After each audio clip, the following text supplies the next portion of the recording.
Stop. জীবন বসে থাকে না, চলে যায়।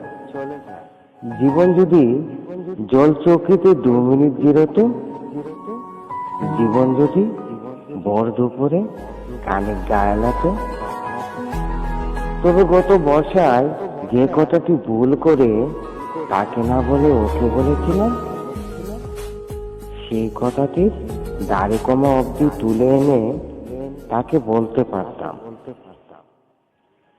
জীবন যদি কেবল না দৌড়ে বকুলতলার মাঠের মধ্যে বিকেলে খেলতে নামতো, তবে অন্তত তাকে ফেরাতে পারতাম। এখন আর ফেরাবো কি? ওর হাত আমার কণ্ঠনালী এমন চেপে ধরেছে, তাকে ডাকতে গেলে স্বর বুঝে আসে।